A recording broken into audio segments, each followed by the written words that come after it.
New airline outrage, the latest viral incident on a plane. Why a family says they were threatened with having their children taken away before Delta kicked them off.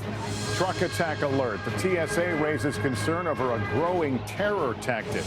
Lyme disease warning. New fears cases could soar this year. How to protect yourself and your family. Spinning out of control, why the new toy craze kids love is being banned by some schools. And stepping in style, the girl whose new look has made her a big hit at school and now around the world. Nightly News begins right now. From NBC News World Headquarters in New York, this is NBC Nightly News with Lester Holt. Good evening. After 7 years of trying, Republicans can finally claim a win tonight in their drive to repeal Obamacare. And President Trump can finally claim a major legislative win, turning March's embarrassing health care defeat into victory. Wrangling just enough votes from reluctant members of their own party, Republican leaders, helped by a personal push from the president, managed to see through passage of a bill that would replace Obamacare with a plan of their own. It faces an uncertain fate when it reaches the Senate. Still barely an hour after passage, President Trump and House Republicans gathered at the White House for what amounted to a celebratory dance in the end zone. White House correspondent Kristen Welker has details. Tonight, President Trump taking a victory lap. This is a repeal and a replace of Obamacare. Make no mistake about it. It's only a first step, but Mr. Trump turned it into a made-for-TV celebration, flanked by Republicans in the Rose Garden. How am I doing? Am I doing okay? I'm president. Hey, I'm president. Can you believe it, right? I don't know. I thought you needed a little bit more time. They always told me more time, but we didn't. The event came after a dramatic vote in the House that went down to the wire. The ayes are 217, the nays are 213. Republicans jubilant. They say the bill will lower premiums, but Democrats lashing out, warning people could lose coverage. I guess their desire to give a tax break for the rich just trumped everything. On the House floor, some even singing and waving goodbye to House Republicans, saying they'll now be voted out of office for supporting the bill. And outside, chants of shame. Shame! Shame! Shame! So what does the bill do? Republicans say it will lower the price you pay for health care. Two popular Obamacare provisions remain. Children can stay on their parents' plan until age 26, and caps on annual and lifetime coverage are still prohibited. What's changing? It scraps the individual mandate, meaning you're no longer required to have health insurance. It changes the way people with pre-existing conditions are covered. States can opt out of requiring insurers to cover people with pre-existing conditions. $8 billion in federal funds will help them pay for their increased costs. And the controversial Medicaid expansion will be frozen immediately. Instead, each state will get a fixed amount of money every year to help pay for lower-income Americans. Under this plan, the winners are younger, healthier, and higher income people. The losers are those who are lower income, have pre-existing conditions, and certainly older Americans. The GOP has vowed to overhaul Obamacare for 7 years, and their first shot at it failed spectacularly in March. We did not have quite the votes to replace this law. Since then, Republican lawmakers have faced fierce backlash from angry constituents at home. Obamacare saved my life. Tonight, the president one step closer to making good on the pledge that helped sweep him into office. You break it, you own it. You know, I mean, if they take apart Obamacare, they own it. And anyone that loses their health care as a result of this will blame Republicans. The bottom line, nothing has changed with your health insurance yet. The bill is now heading to the Senate, where the president can only afford to lose support from two Republicans, the ones to watch, moderates, whose constituents are more likely to support Obamacare. Tonight, Senate leadership saying they may need to rework the entire bill, and a vote could be months away. Lester. Kristen Welker at the White House, thank you. Health care not the only issue on the president's agenda today. Earlier, he signed a new executive order that wades into the delicate question of how government strikes a balance between church and state. NBC's Peter Alexander is here in Manhattan, where the president is tonight. Hello, Peter. Lester, good evening to you. President Trump returning to his hometown of New York City for the first time since taking office. Earlier today, as you noted, at the White House, flanked by faith leaders, the president signed another executive order allowing religious leaders more freedom in political speech and urging federal agencies to drop Obamacare's mandate that religious groups provide contraceptive coverage in their health insurance plans. President Trump today also announcing his first foreign trip to take place later this month, with stops in Saudi Arabia, Israel, and a trip to the Vatican, where he will meet with the Pope, who he once dismissed as disgraceful after the Pope's comments critical of his proposed border wall. Back here at the Intrepid Museum on the island of Manhattan, this is a decommissioned aircraft carrier. The president's going to be here shortly, but he's already being greeted by loud crowds of protesters here. The president scheduled to have his first face-to-face visit with the Prime Minister of Australia, one of America's best allies, who Mr. Trump criticized during a testy phone call earlier this year. Lester? All right, Peter Alexander here in New York tonight. Thank you. Now to yet another public relations mess for the airline industry, and once again, it's based on a disturbing video. Delta becoming the latest major airline to spark outrage in the past month after bumping a family with 2 toddlers from a flight from Hawaii to Los Angeles, and even threatening to have the parents arrested and the children sent to foster care. NBC's Tom Costello has more. Brian Shear's wife captured the incident on video, posting edited portions online. I paid for the seat. I bought the seat. The family had bought a ticket for their teenage son, but decided to put him on another flight so their 2-year-old could take the seat. They claim Delta agents agreed and scanned the ticket. Once on board with other passengers on the standby list, Delta agents said the toddler could not stay, then threatened the family with arrest for not obeying. That's fine. You and your wife will be in jail and your kids will be... Okay, that's all right. Then another employee said incorrectly that FAA rules don't allow 2-year-olds to sit in car seats. With him being 2, he cannot sit in a car seat. That's the purpose of infant announced. He has to sit in your arms the whole time. Not true. The FAA encourages small children to sit in car seats, and there is no age restriction. The Shear family then told to leave. I got 2 infants and my wife. We have nowhere to stay. There's no more flights. What are we supposed to do, sleep in the airport? At this point, you guys are on your own.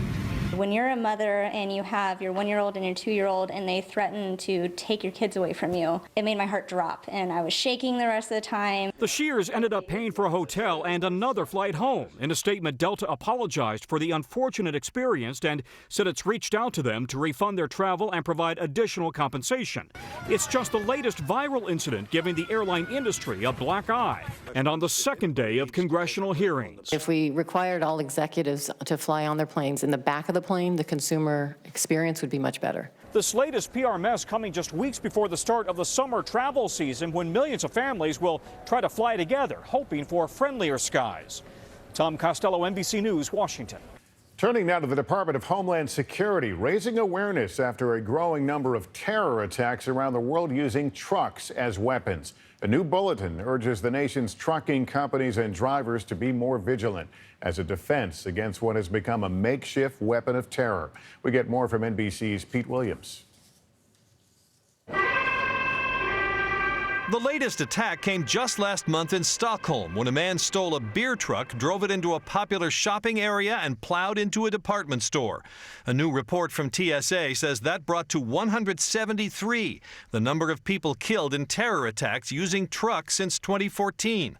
667 others were injured in 17 vehicle ramming attacks.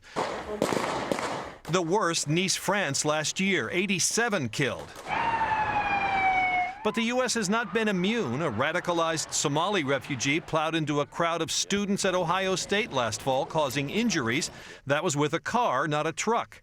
The new advisory encourages more vigilance from the nation's trucking industry. There's concern that down in the field, out in the operations, people are not paying attention. There's a complacency because there's not been trucks used as weapons here. Among the recommendations, keep trucks locked while parked and in slow-moving traffic. Instruct drivers never to pick up hitchhikers. Report suspicious efforts to rent big trucks just before events that draw large crowds. Security experts also recommend that cities build truck barriers into their landscaping, like these big concrete planters that surround many government buildings.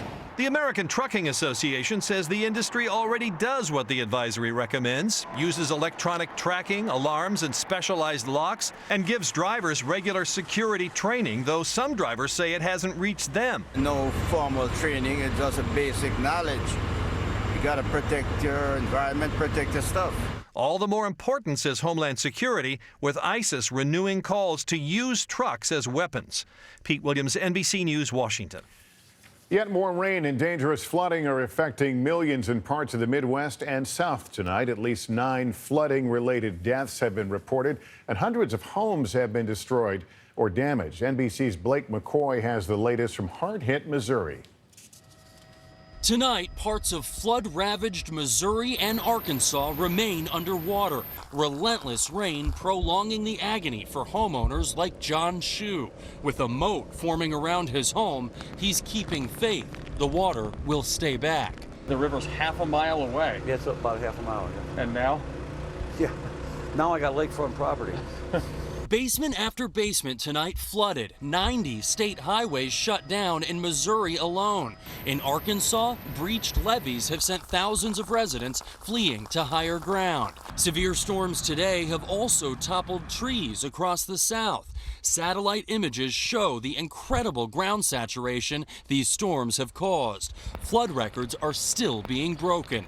In Eureka, Missouri, this is what it looked like as volunteers scrambled earlier in the week to protect homes and businesses. Tonight, this stretch of the Merrimack River has finally begun to recede. On this side, water was to about here. Relief for one town as swollen rivers creep ever so slowly south. Folks here are finally getting some relief from the weather. The rain is moving on out. Sunny days are ahead. But as you can tell, with all of this water, it's going to be until next week before these rivers return to normal. Lester? Blake McCoy in Missouri, thank you. For hours this morning, royal watchers were in a frenzy about a meeting and an unexpected announcement at Buckingham Palace. Then the news finally came. Prince Philip, the husband of Queen Elizabeth, will give up most of his royal duties this fall. In other words, he's retiring. We get the story tonight from NBC's Keir Simmons in London. For 65 years, a dedication to duty. The Duke of Edinburgh, now increasingly frail, but still ready with a joke today. Sorry, you're standing down. I can't stand up much. For decades, the dashing naval officer stood beside the Queen, consort, counsel and husband. But now the palace announcing, starting in September, on many official occasions, he will be missing. He has quite simply been my strength and stay all these years. The Queen and Prince Philip, they both have different strengths and different roles. And I think that will continue. There were rumours of affairs and bitter fights, depicted in the Netflix series The Crown. Early on, Philip feeling shunned by the royal court. They won't listen to me. The grey old men, the men with moustaches, they hate me. And privately describing the crisis surrounding Princess Diana's death as a nightmare, helping his children and grandchildren through it. The Queen isn't going to be on the throne forever, so there's this notion of preparing the world for King Charles and Queen Camilla. A generational change. Expect to see more of William and hear less of his grandfather's notoriously inappropriate humour, at times deeply offensive, branded racist and sexist by critics, but just as often self-deprecating. The front page of one British newspaper tonight, thank you, Philip.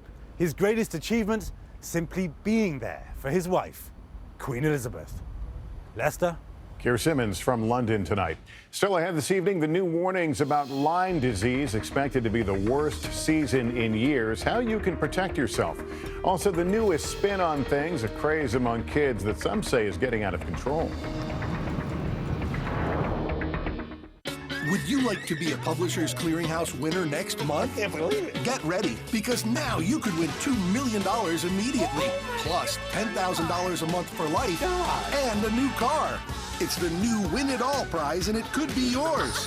$2 million, plus $10,000 a month for lifelong financial security, and a new car. All right. Watch your mail or go to PCH.com right now and enter. Don't miss out. June 30th, you could win it all.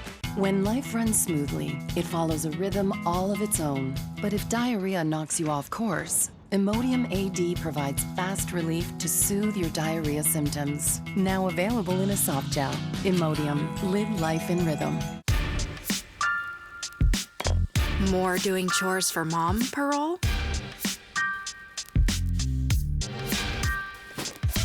More doing chores for dad parole. More earning something you love parole. Bounty is more